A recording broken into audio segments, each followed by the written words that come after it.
خدا کی قسم زیادہ تر لڑکے گھر سے باہر دروازہ کھول کے باہر نکلتے ہیں اپنی فیملی اور ایک دم لمبی سانس لیتے ہیں کہ توبہ یار، سانس تفن کی فضا، سانس نہیں آ رہا، ماں اور بیوی بیلنس نہیں ہو رہی، ابو کے وہ جو لیڈرشپ چیلنج ہوئی ہے ان کو مفت میں غصہ آتا رہتا ہے ہر وقت. نہیں تو مائیں بھی ہماری اور ابو بھی ایسی ایسی بات کر جاتے ہیں کہ میں اسکرین پہ بتا نہیں سکتا ہوں، بچے سن رہے ہوں گے. کسی کی بیٹی کے بارے میں ایسی بات کر جائے گی میری امی بھی میرے ابو بھی کہ بندہ سوچتا ہے کہ چھوڑے قرآن کو، آپ نے ویسے کو اردو کا قاعدہ نہیں پڑھا، یہ نازیبا گفتگو کیوں کرے کسی کے بچے کے بارے میں. ہم خود بس ایکٹنگ کر رہے ہیں اسٹرینجرز کے سامنے، دوستوں کے سامنے ایکٹنگ کر رہے ہوتے ہیں کہ we have some sort of value system. We are suffering from disease called our parents, the definitions of our parents. I know that, we all know that. آپ کے اپنے گھر اولڈ ہومز ہیں، آپ کے جوان سارے کے سارے امریکہ برطانیہ بیٹھے ہوئے ہیں، بڑی خوشی سے خود بھجوائے ہیں، آپ نے ادھار لے کے ویزے لگوائے ہیں آپ لوگوں نے.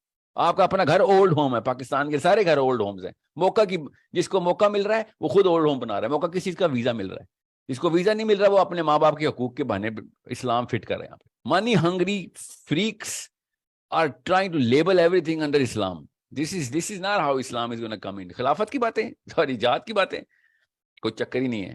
بڑی بات ہے نمازوں کی باتیں کر رہے ہیں آپ لوگ، وہ بھی اسی لیے تو پھر نماز، روزہ، زکوٰۃ، حج پرائم لیبل بن گیا نا اسلام کا، بس اس کے علاوہ کچھ نہیں کرنا. کیوں؟ اس میں مال بھی نہیں جاتا اور جان بھی نہیں جاتی. جان نہ چلی جائے بیٹا، باقی سب کچھ کر لے، سب کچھ ٹھیک ہے. جان نہیں جانی اور مال نہیں جانا چاہیے، باقی سب کچھ ٹھیک ہے. دو چیزیں بچا کے رکھا تو سکسیسفل ہے. بس 100% اپوزٹ سائڈ کے اوپر ہمارا کلچر ڈیفائن ہوا. سو جب اسلام کی کوئی بات کرتا ہے تو ایسے لگتا ہے جیسے کوئی تکلیف دے رہا ہے ہمیں. اس لیے میں کہہ رہا ہوں صرف یوتھ 20s 30s، صرف یوتھ کو پکڑیں اس کو. It is not a genetic disease. I am telling you it's not possible کہ 2.25 ارب بندہ انڈیا، پاکستان، بنگلہ دیش میں رہتا ہے. 2.25 ارب، یہ سب کو ایک کامن بیماری بزدلی کی.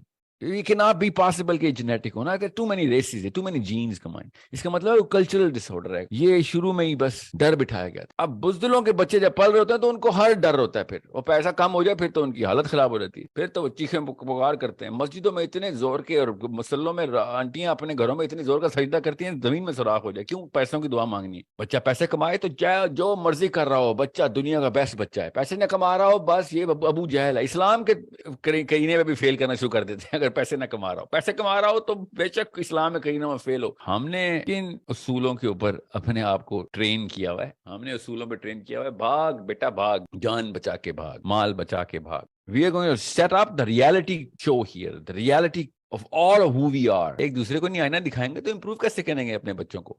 ہمیں اپنی امیاں بدلنی ہے، اپنے ابو بدلنے ہیں، ان کی سوچ بدلنی ہے کہ بھیا ایسے نہیں کام ہوگا. امی ابو کوئی بات نہیں، جتنے مرضی پیسے ہوں گے قبر میں نہیں جائیں گے، جتنے مرضی غریب ہوں گے کوئی فرق نہیں پڑتا، قبر میں کوئی نہیں پوچھے گا آپ سے.